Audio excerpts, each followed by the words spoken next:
Ma va bene tutto, però c'è anche un limite alla decenza. In una riunione straordinaria nel Comitato per l'Ordine e la Sicurezza Pubblica, alla riunione sono presenti i vertici delle forze dell'ordine, quindi non eravamo io, Tony e Beppi, i vertici delle forze dell'ordine. Soldi che a volte aiutano i sindaci a sistemare i conti. A scriverlo è proprio il sindaco di Cadoneghe. Ci sarà anche un nuovo introito per le casse comunali. Nei prossimi 2 mesi andranno installati 2 nuovi rilevatori e i proventi sono del comune di Cadoneghe. Questo per dire che abbiamo sicuramente noi, come tutti i comuni, un saldo negativo, ma avremo anche un saldo positivo. Abbiamo provato a chiamarlo, ma da lui non abbiamo ricevuto nessuna risposta. Questi sono incidenti dettati dall'alta velocità in ogni momento della giornata.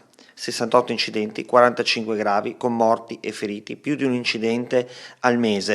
Un attentato a una strumentazione pubblica, ad una decisione della prefettura, è un attentato, un atteggiamento, un comportamento barbaro. Qui abbiamo avuto innanzitutto 37 incidenti molto gravi negli ultimi 2 anni, con addirittura veicoli che hanno superato la sommità arginale e sono andati all'interno dell'alveo del Museo dei Sassi. Altri invece addirittura una domenica di Pasqua hanno visto la loro auto entrare nel terrazzo del condominio. Alcuni lutti hanno colpito le nostre famiglie di Cadoneghe e molte proprietà private sono state letteralmente distrutte da veicoli che ad alta velocità e a media velocità sono entrate nelle pertinenze private. Diciamo, questo è il dato che io conosco, che mi è stato riportato dalle forze dell'ordine, ed è quello che io ho trasmesso. Che non va, ne non lo so se c'è qualcosa che non va. L'altro cambiano. No, sono uno nel 2022 e uno del 2023. No, ma guardi, 2022. Io non sto, mi perdoni, guardi. No, guardi, 21 sì, giugno 2022, sì. Sempre 2022. Sto facendo una verifica, cioè non sono dati, non è che vado io a riscontrare gli incidenti. Io però ecco, ne converrà sto quindi facendo, che c'è qualcosa che non va. Il sindaco ha avviato un'ispezione interna per questo motivo. Io sto cercando di capire il lavoro profuso da tutti. Quel che è certo è che le multe milionarie sono finite direttamente nelle casse del comune, con l'esplicito fine di sistemare i conti.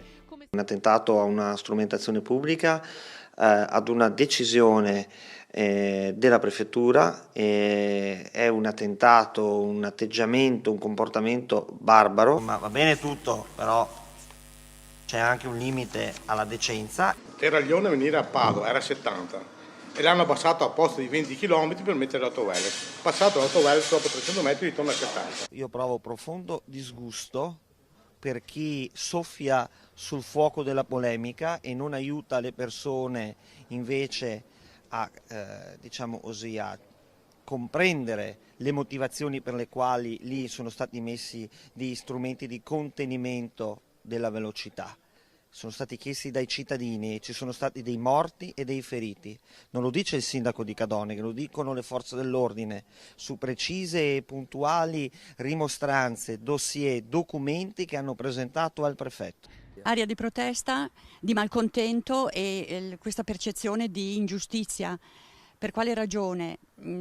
Perché questi autovelox che in questo momento non vengono contestati rispetto all'installazione in sé, ma al modo in cui sono stati installati, quindi senza nessuna informazione preventiva, senza un periodo di preparazione all'utilizzo dell'autovelox.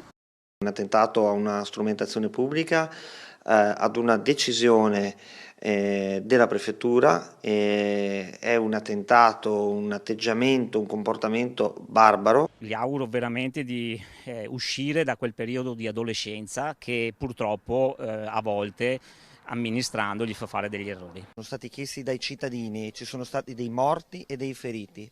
Non lo dice il sindaco di Cadoneghe, lo dicono le forze dell'ordine, su precise e puntuali rimostranze, dossier, documenti che hanno presentato al prefetto. Soldi che a volte aiutano i sindaci a sistemare i conti. A scriverlo è proprio il sindaco di Cadoneghe.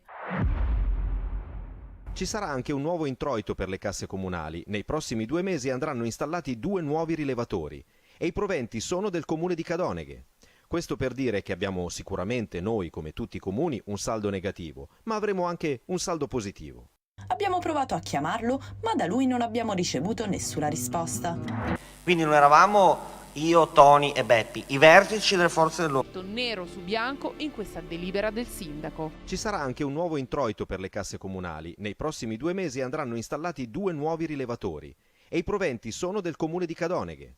Questo per dire che abbiamo sicuramente noi, come tutti i comuni, un saldo negativo, ma avremo anche un saldo positivo. È innegabile che lei abbia dichiarato che questo sarebbe stato un nuovo introito per il comune di Cadoneghe. No, ma perché? Perché prima era tutto in carico alla regione, era tutto regionale. Però anche il riferimento poi al bilancio. Ma certo, ma mi perdoni, scusi, ma scusi, mi perdoni. Negativo, ma avremo anche un saldo positivo. Ma qual è il problema? No, qual è il problema? Dire che è così. Qual è il problema? Nessun problema. Bene. Ma c'è qualcosa che non va. Sindaco, chi li paga questi 18 verbali? Guardi, chi li paga? Per ora è così. So io come le sto dicendo. Guardi, e se fosse tutto a posto, bisogna pagarli, Ma qual è il problema? No, qual è il problema? Finalmente oggi, come ho detto in questa conferenza, posso parlare, posso dire tante cose che non ho potuto dire in questi mesi, non perché non volessi, ma perché non potevo dire, perché avrei intralciato e influenzato le indagini interne che ho portato avanti silenziosamente con i miei collaboratori, con l'avvocato professor Greco, il comandante signor Zicaro, tutta l'amministrazione comunale. Sono state settimane difficilissime, molto sofferte per me e per tutti noi e per i multati, che chiedevano una risposta da parte mia, ma io non potevo parlare, non potevo dire tante cose che invece oggi qui in questa conferenza ho voluto dirvi, com'è nel mio animo e nel mio comportamento che ho sempre tenuto in questi anni. Come gli anni, tutte le cose che sono accadute, questa è stata una grande ingiustizia, una terribile ingiustizia che io ho dovuto subire assieme ai multati e a tutti i miei collaboratori, perché sono emersi dei vizi gravissimi e accendere quel rilevatore è stato un abuso di potere.